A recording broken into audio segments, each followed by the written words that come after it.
Hola, hoy vamos a hablar de la práctica número 7, cuyo objetivo es determinar electrogravimétricamente cobre.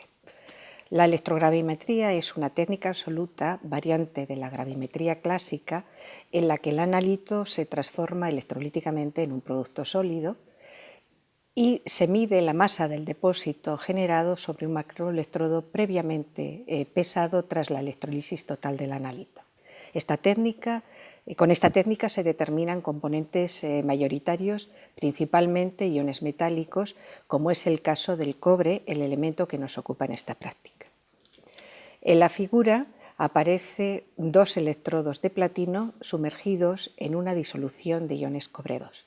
Al aplicar una diferencia de potencial adecuada entre los mismos, tiene lugar el flujo de carga eléctrica y el paso de corriente a través de la disolución.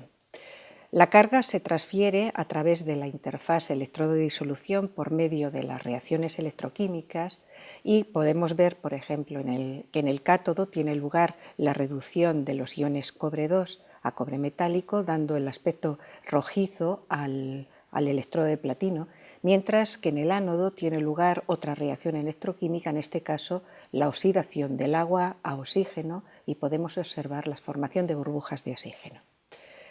Las reacciones electroquímicas, como acabo de decir, tienen lugar en la interfase electrodo-disolución. Por lo tanto, no pueden proseguir si las estancias electroactivas puestas en juego y otras participantes en la reacción no están presentes en dichas interfases. Por ello hablamos de distintos modos de transporte de materia, que son la electromigración, la difusión y la convección. Los tres modos de transporte tienen distintos orígenes y obedecen a diferentes leyes de transporte, dando lugar a los flujos por electromigración, por difusión y flujo convectivo. La electromigración es el movimiento de las partículas cargadas sometidas a un campo eléctrico. De esta forma, los aniones migran en dirección al ánodo, que es el electrodo cargado positivamente, mientras que los cationes migran en dirección al cátodo, el electrodo cargado negativamente.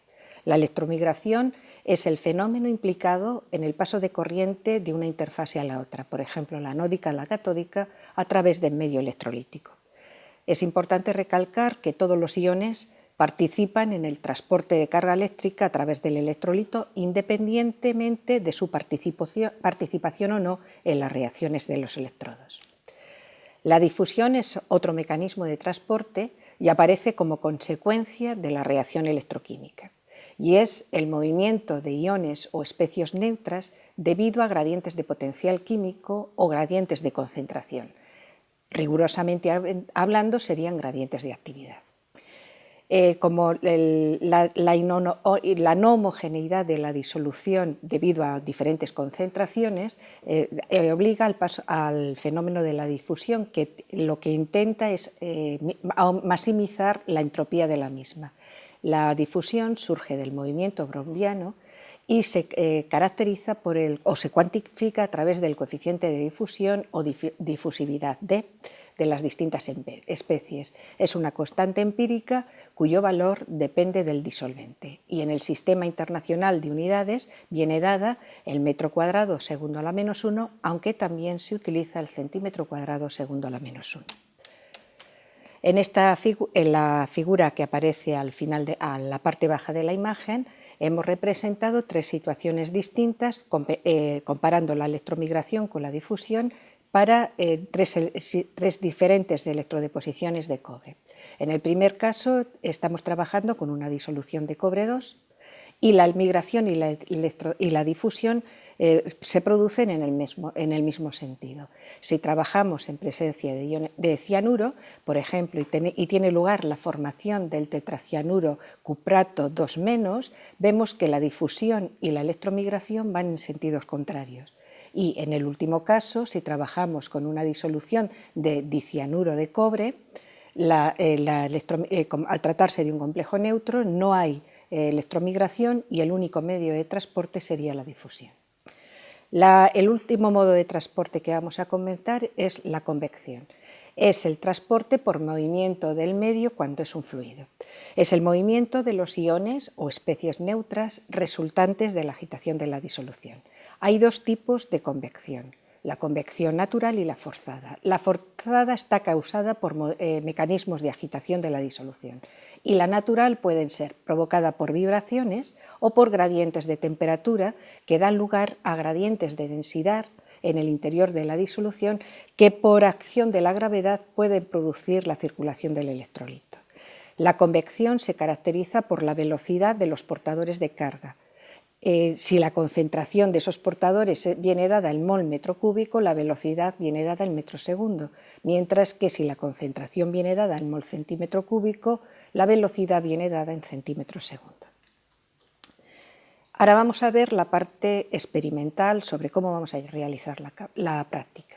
En la imagen aparece el equipo de electrolisis, es un sistema sencillo de 2 electrodos que nos va a permitir el paso de corriente continua a través de la disolución, los electrodos que van a ser una malla de platino de gran superficie y una espiral de platino, y el baño electrolítico.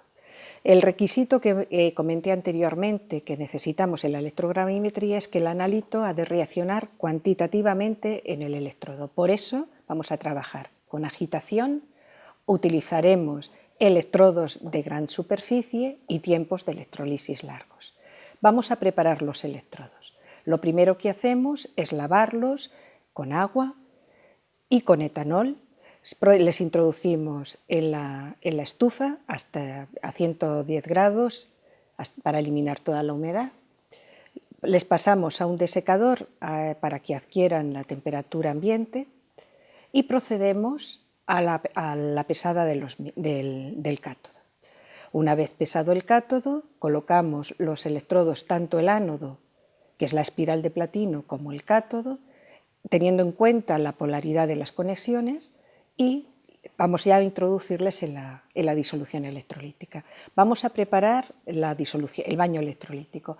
Para ello lo que hacemos es pesar una cantidad adecuada del elemento que vamos a estudiar, en este caso va a ser una muestra de cobre, de aproximadamente 0,2 gramos, añadimos 5 mililitros de nítrico concentrado y agitamos suavemente hasta la completa disolución del cobre.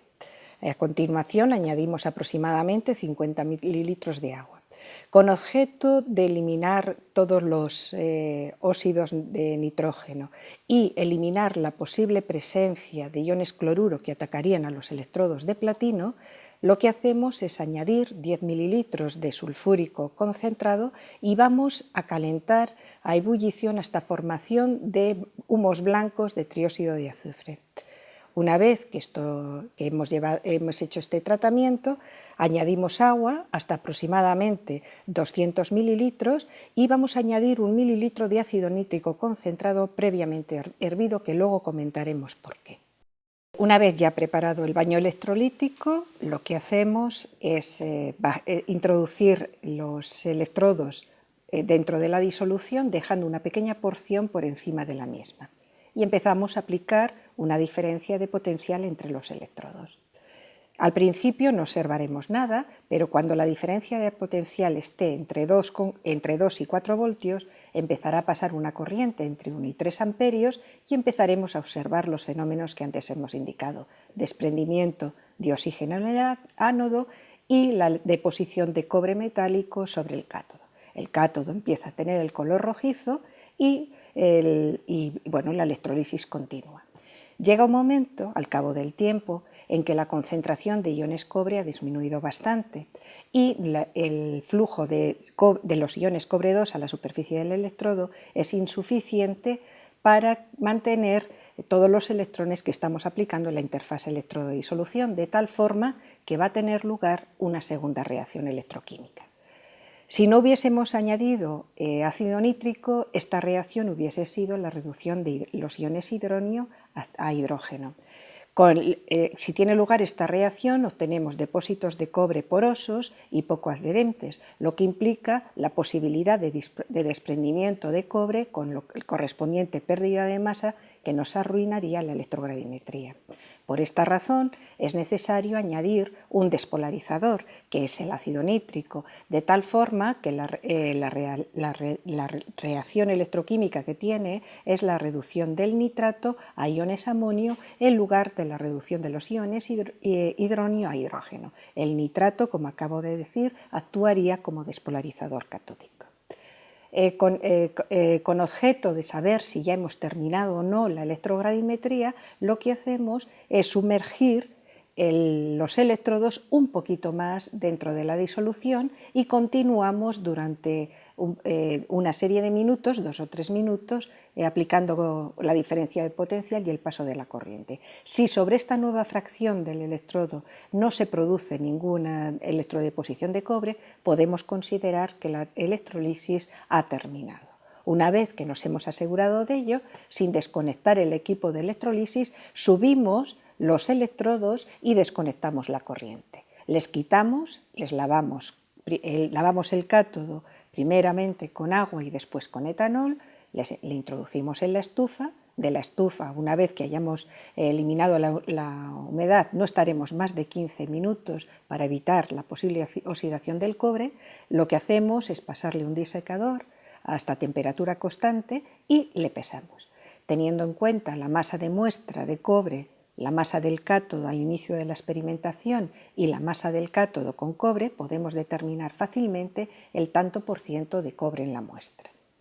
En la imagen aparece la bibliografía que podéis consultar para mayor información teórica. Se trata de los 3 primeros textos y con los aspectos prácticos, el último que aparece en la imagen. Eso es todo, nos vemos en la próxima píldora.